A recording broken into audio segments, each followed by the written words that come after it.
सत्य वचन, अमर वचन, जीवित वचन, दिव्य वचन, सत्य वचन, अमर वचन, जीवित वचन।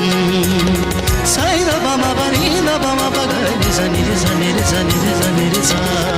दिव्य वचन, सत्य वचन, अमर वचन, जीवित वचन, दिव्य वचन, दिव्य वचन।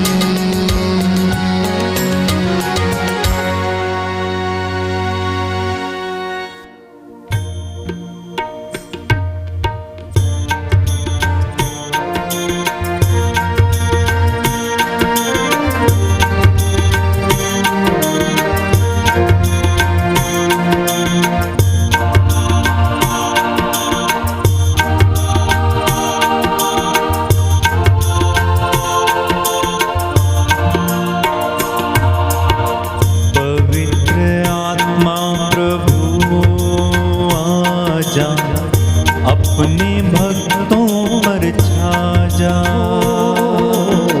पवित्र आत्मा तू आजा, अपने भक्तों पे छा जा। पवित्र आत्मा प्रभु आजा, अपने भक्तों पर छा जा।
अपने भक्तों पर छा जा।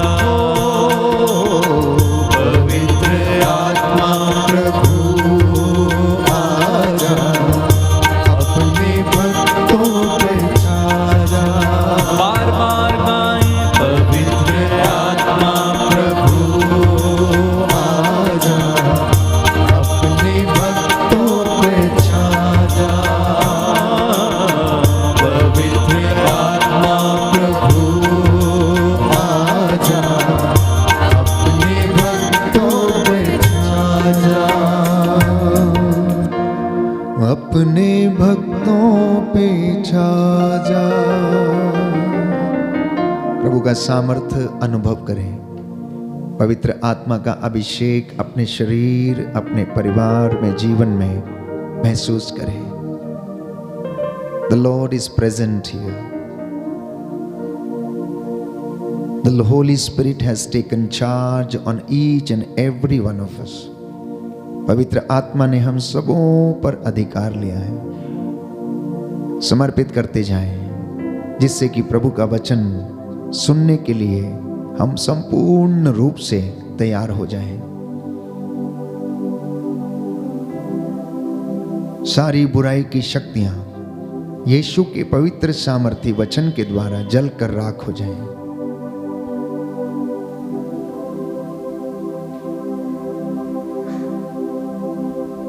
बैठ जाइए।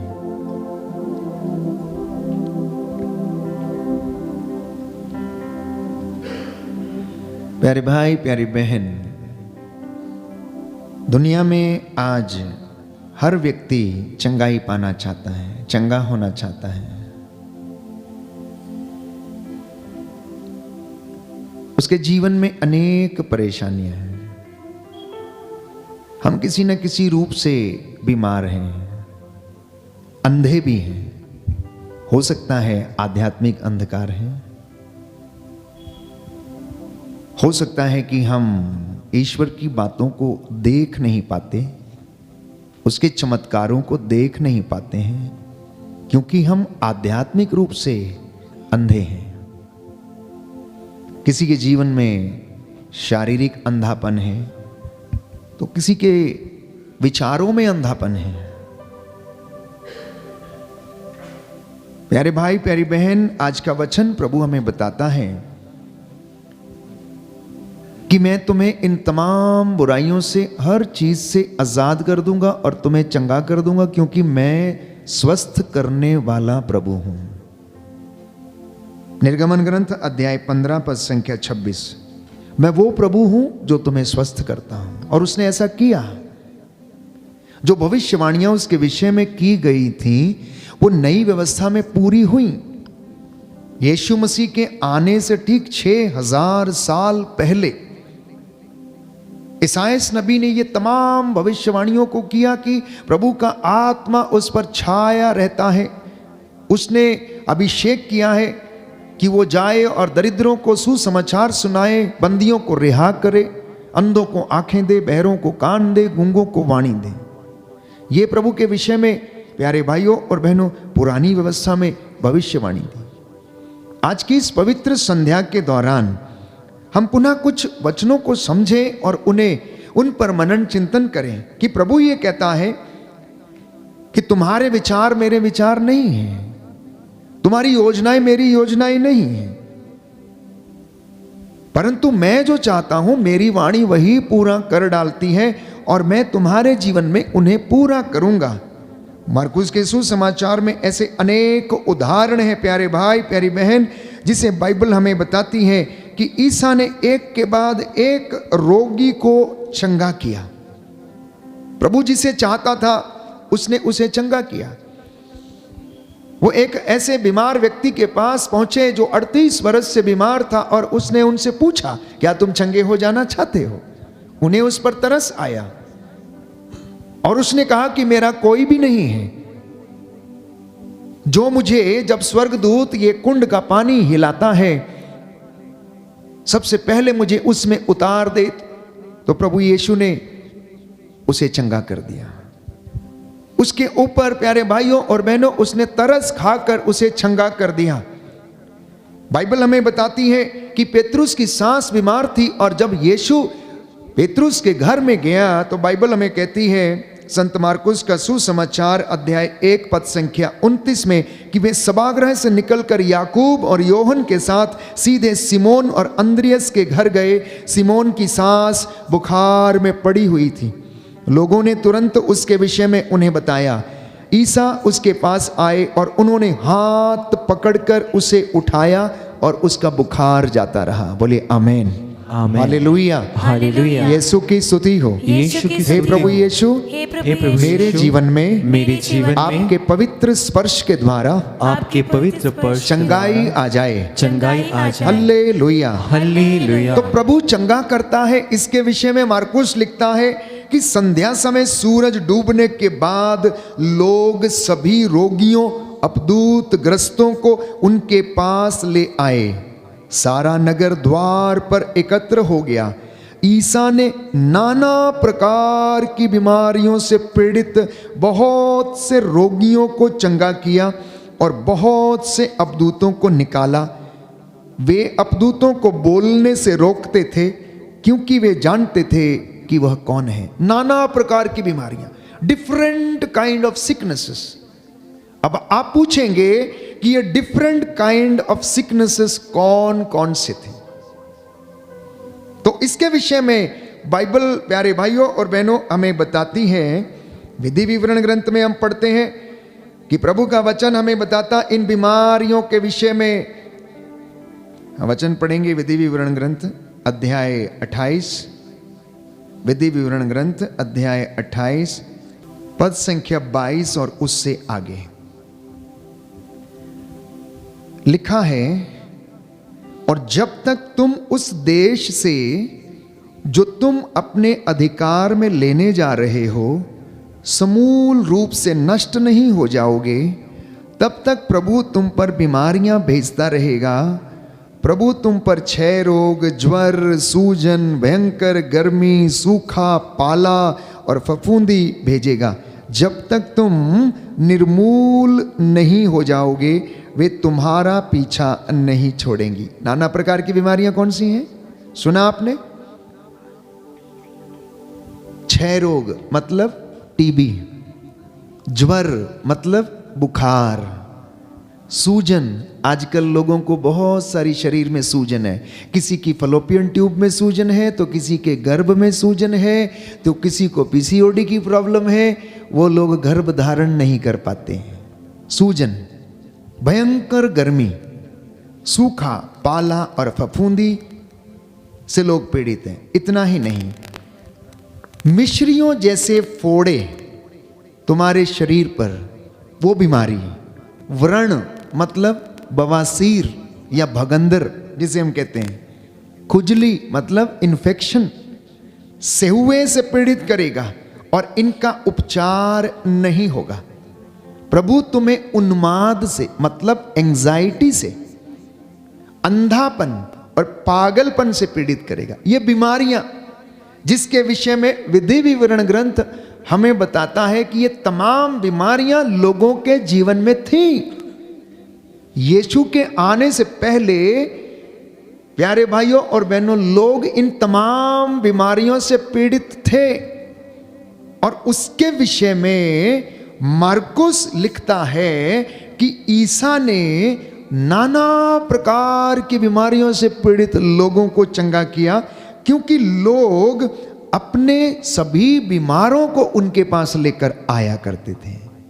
इतना ही नहीं, वो दुष्ट आत्माओं को डांटते थे, अपदूतों को वो डांटते थे और अपदूत चिल्लाते थे, क्योंकि वे जानते थे कि ईसा कौन है।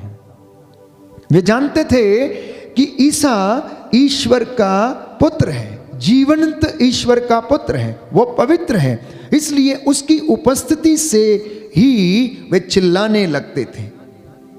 अगले वचन में लिखा है पद संख्या 21 में कि वे कफरनाहूम आए। जब विश्राम दिवस आया तो ईसा सभागृह गए और शिक्षा देते रहे।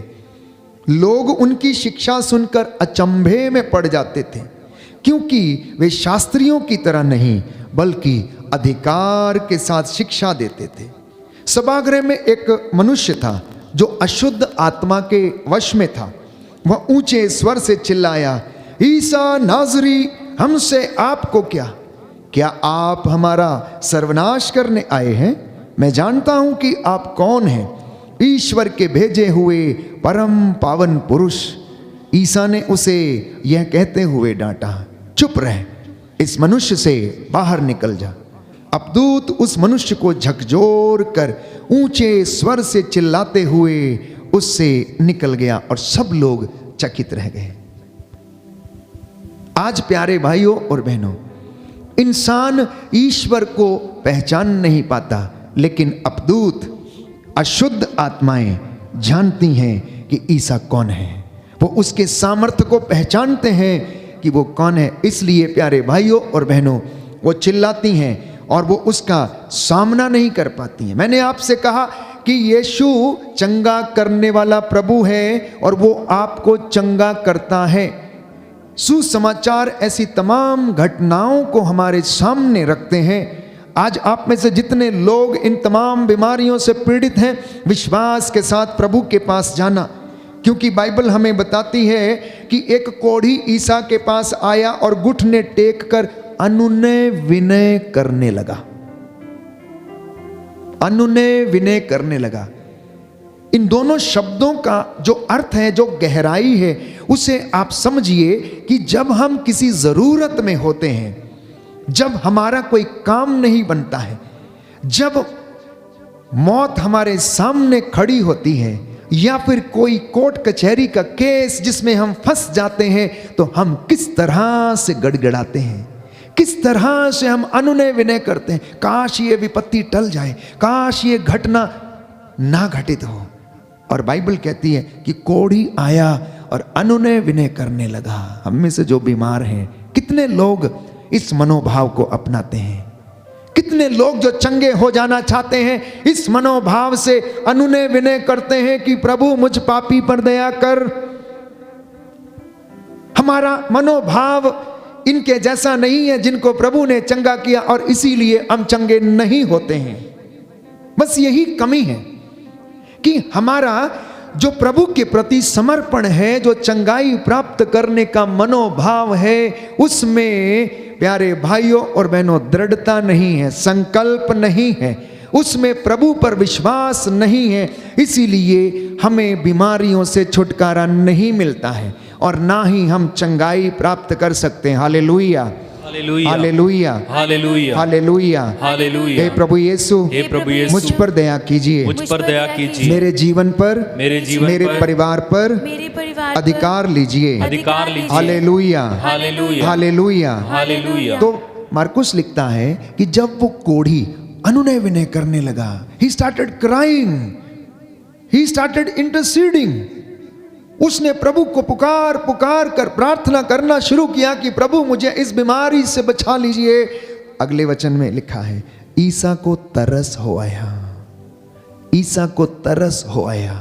जब आराधना में, प्रार्थना में, प्रभु के मंदिर की सीढ़ियों पर रोज हम अनुनय विनय करते हैं, आंसुओं के साथ प्रार्थना करते हैं और इस कोढ़ी के मनोभाव से प्रभु के पास आते हैं, तो वो हम पर दृष्टि डालता है और उसे तरस हो आता है तो वो चंगा कर देता है। लेकिन प्रभु हमारा हृदय देखता है, मनोभाव देखता है और वो हमारे जीवन से प्यारे भाइयों और बहनों पहले से ही जान लेता है ये इंसान कैसा है, ये पुरुष कैसा है, ये स्त्री कैसी, ये नौजवान का मनोभाव क्या है। प्रभु जानता है मैं चंगा करूंगा लेकिन अब ये लौट कर नहीं आएगा, अब ये लौट कर नहीं आएगा, क्योंकि चंगा होने के बाद इंसान फिर से वही गलती करता है, भूल जाता है। कोरोना में कितने लोग रो रो कर प्रार्थना कर रहे थे, कहाँ गए सबके सब लोग, कहाँ गई उनकी आराधना। अब समय नहीं है प्यारे भाइयों और बहनों, उनके पास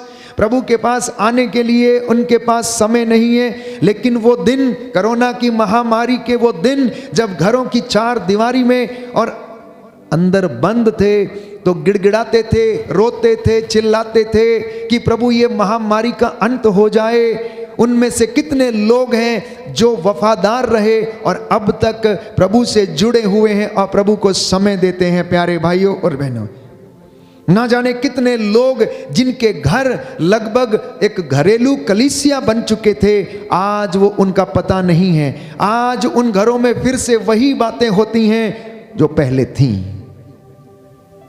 ईसा मनोभाव जानता है, हमारे हृदय की बात को वो जानता है।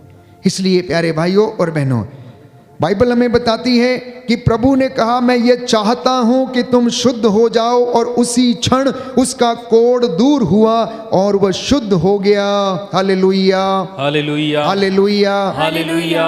यीशु की स्तुति हो, यीशु की स्तुति हो, यीशु को धन्यवाद, यीशु को धन्यवाद, यीशु की आराधना हो, यीशु की आराधना, यीशु की महिमा हो। यीशु की महिमा। Hallelujah, hallelujah, hallelujah, hallelujah. तो बाइबल में ऐसी कई घटनाएं और मिरेकल्स हैं जहां पर लोग ईसा के पास अनुनय विनय करके गए।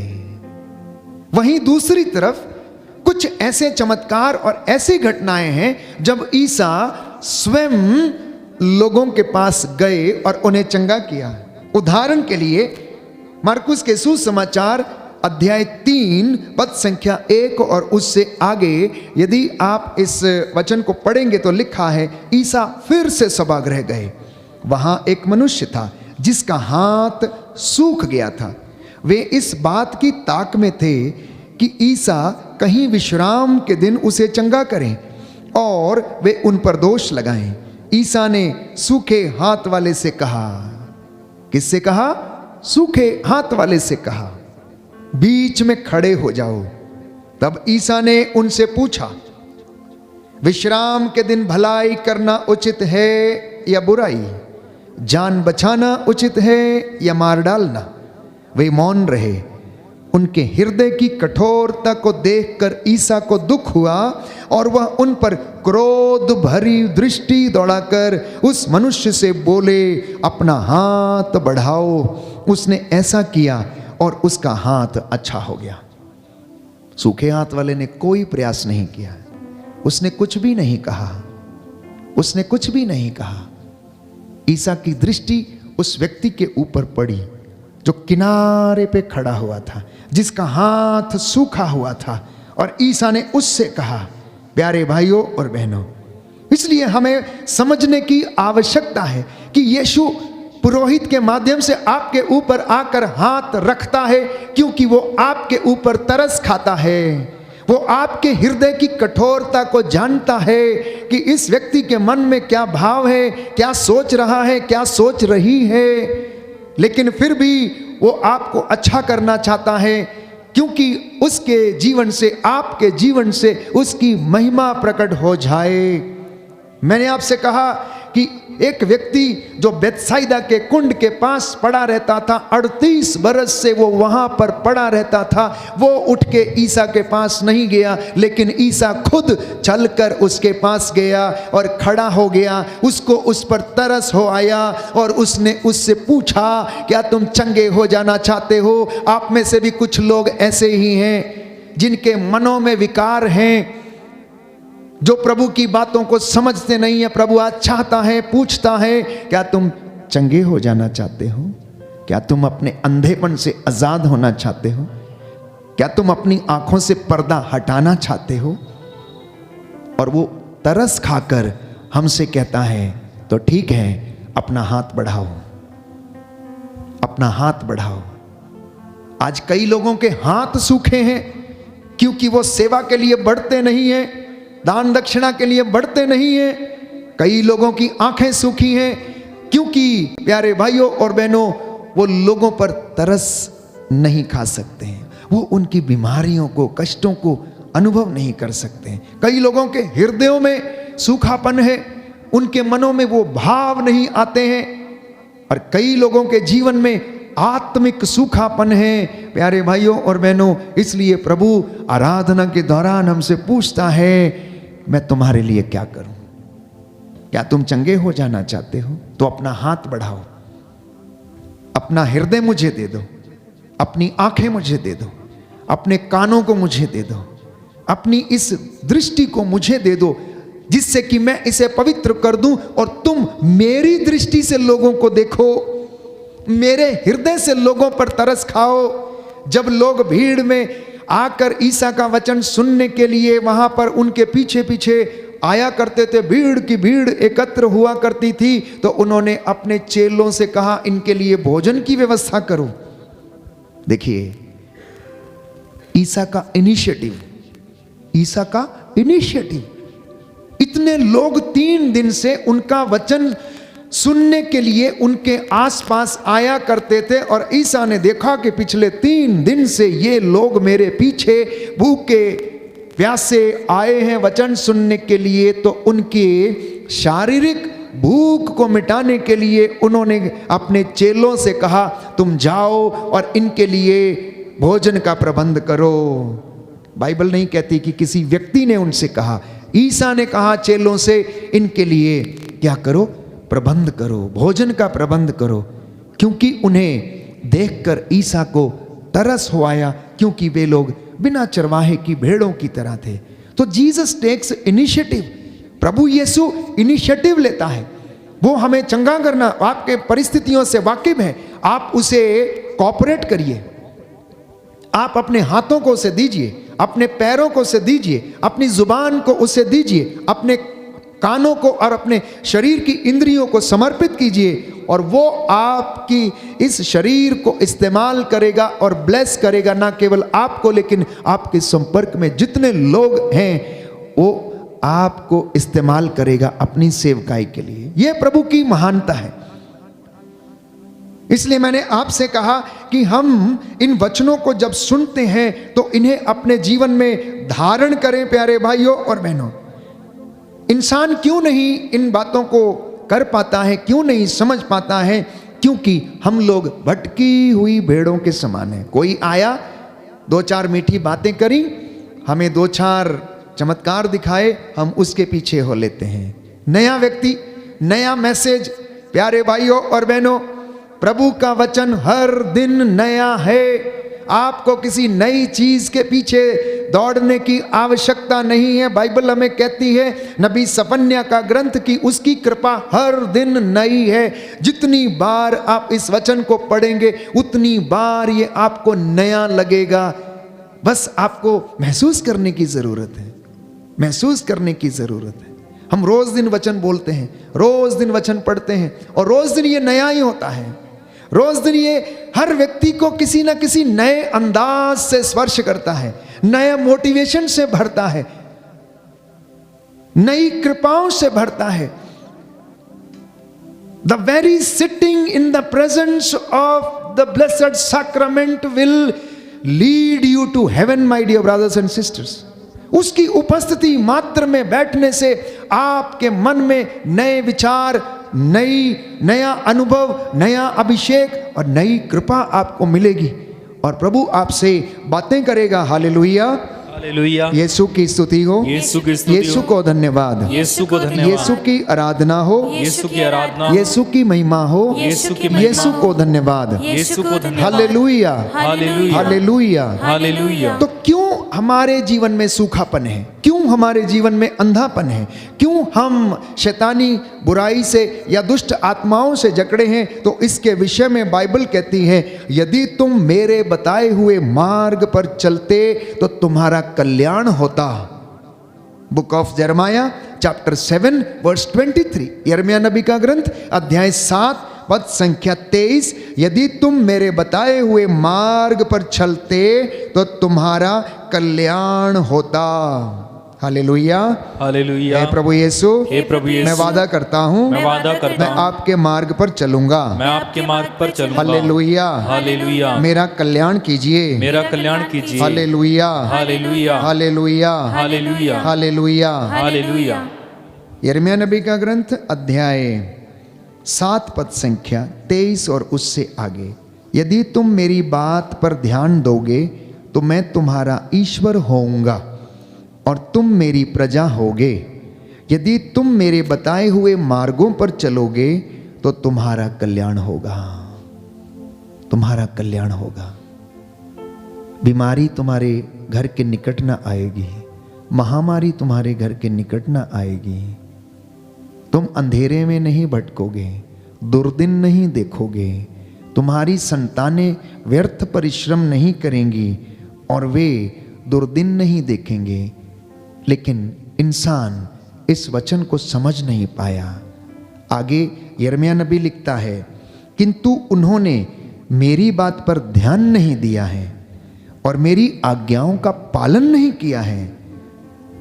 वे अकड़ कर बुराई करते रहे और मेरे पास आने की अपेक्षा मुझसे दूर चले गए। अकड़ कर बुराई करते रहे, with arrogance they objected my teachings. उन्होंने मेरी बातों को माना नहीं, इसीलिए उनके घरों में, उनके जीवन में कष्ट है, परेशानी है, क्योंकि वे अकड़ कर बुराई करते रहे और अपने पूर्वजों से भी अधिक दुष्ट निकले। दैट इज द रीजन हमारे जीवन में कष्ट है, बीमारी है, परेशानी है, चिंता है, बेरोजगारी है, अनेक प्रकार की, क्योंकि हम अपने हिसाब से जिंदगी जीना चाहते हैं, हम अपने हिसाब से जिंदगी को बिताते हैं। बारूक नबी के ग्रंथ अध्याय 3 पद संख्या 13, book of prophet Baruch chapter 3 verse 13, यदि तुम ईश्वर के मार्ग पर चले होते तो शांति पूर्वक जीवन बिताते, पर हम चलते नहीं, इसलिए हमारे जीवन में शांति नहीं। इसलिए जो शांति की खोज में है, तो बाइबल कहती है ईश्वर के मार्ग पर चलना शुरू कर दे। If you want peace, walk on the path of the Lord, follow the teachings of the Bible and you will get peace. Bible कहती है, बारूक नबी लिखता है कि ईश्वर ये कहता है, यदि तुम मेरे मार्ग पर चले होते तो शांति पूर्वक जीवन बिताते, लेकिन तुम मेरी बातों को मानते नहीं, इसलिए तुम्हारे जीवन में शांति नहीं। ये दुनिया, ये सांसारिक चीजें, ये मटीरियलिस्टिक वर्ल्ड, ये भौतिक चीजें शांति नहीं दे सकती। हमारी एक जरूरत पूरी होती है तो दूसरी सामने खड़ी होती है, दूसरी पूरी होती है तो तीसरी सामने खड़ी होती है। हमारा एक उद्देश्य पूरा होता है तो हम दूसरा हासिल करने के लिए परेशान रहते हैं, और यही कारण है कि हमारे जीवन में अशांति ही अशांति रहती है।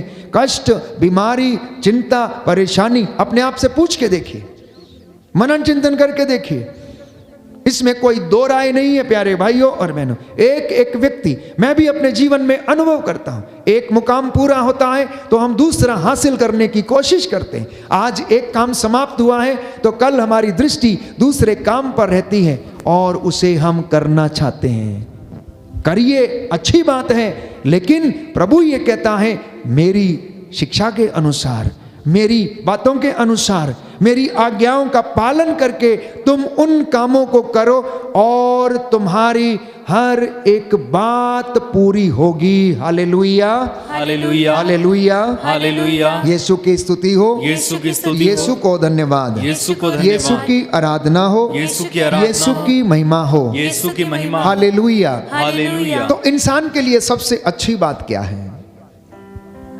सबसे अच्छी बात इंसान के लिए क्या है? बाइबल इसके विषय में जवाब देती है। बुक ऑफ एक्लेसियास्टिस, उपदेशक ग्रंथ अध्याय 3 पद संख्या 12, कि मनुष्य के लिए सबसे अच्छा यह है कि वह जीवन भर सुखी रहे और आनंद मनाए।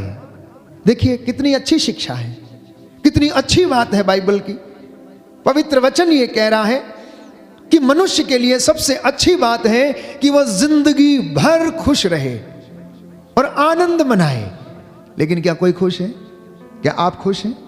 क्या आपके आजू बाजू में रहने वाला खुश है? क्यों खुश नहीं है? आज इस बात को प्रभु हमें सिखाना चाहता है। क्यों बीमार हैं, प्रभु हमें बताना चाहता है। किन बीमारियों से वो हमें आजाद करना चाहता है, वो आज हमें बताता है। आगे लिखा है, यदि वो खा पी सके और परिश्रम करते हुए सुख शांति में जीवन बिताए तो ये ईश्वर का वरदान है।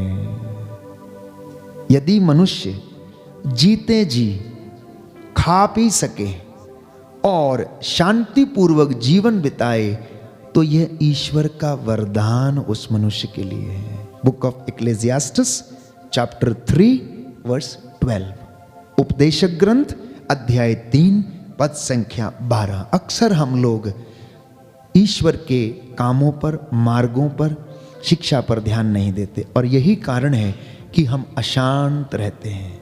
यही कारण है हमारे जीवन में अशांति रहती है। प्यारे भाइयों और बहनों, इसलिए प्रभु हमें आमंत्रित करता है। यशाया नबी का ग्रंथ अध्याय 55 पद संख्या 1, तुम जो प्यासे हो मेरे पास आओ, आओ और अंगूरी और दूध पियो, कान लगाकर सुनो और मेरे पास आओ, मेरी बात पर ध्यान दो और तुम्हारी आत्मा को जीवन प्राप्त होगा। बोलो आमीन, आमीन, हालेलुया, हालेलुया।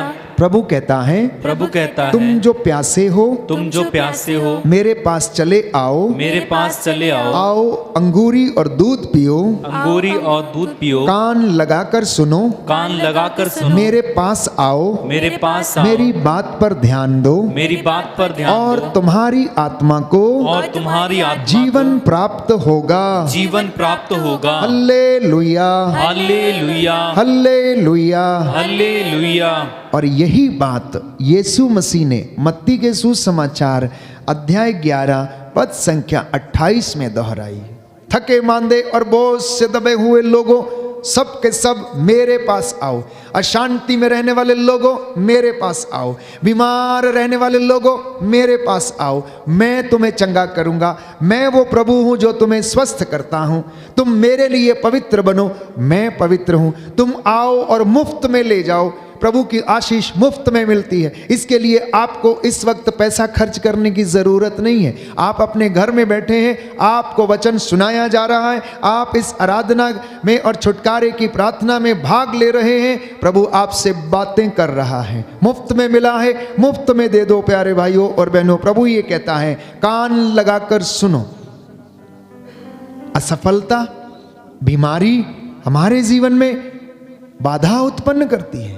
ये एक तरीके से इंसान की जिंदगी में श्राप के जैसा है।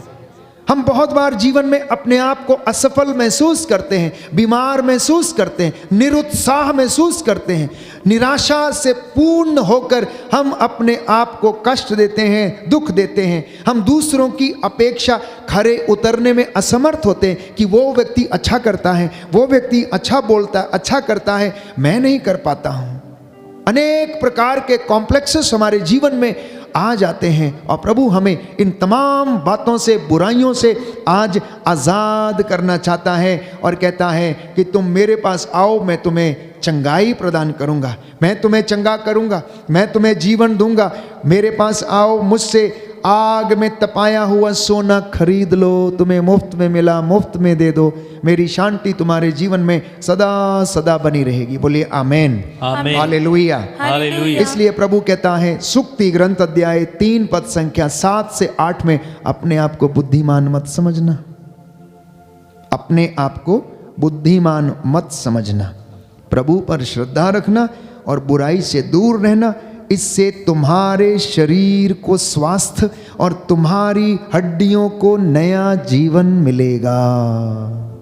बुक ऑफ प्रोवर्ब्स, तुम अपने आप को बुद्धिमान मत समझना, प्रभु पर श्रद्धा रखना, बुराई से दूर रहना, इससे तुम्हारे शरीर को स्वास्थ्य और तुम्हारी हड्डियों को जीवन मिलेगा।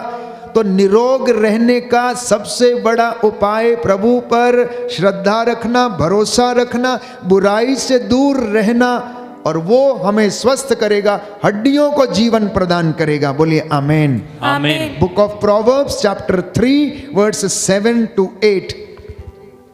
इसलिए सूक्तिकार कहता है कि मधुर वाणी मधुमक्खी का छत्ता है, वह मन को आनंद और शरीर को स्वास्थ्य प्रदान करती है। परमेश्वर का वचन क्या है?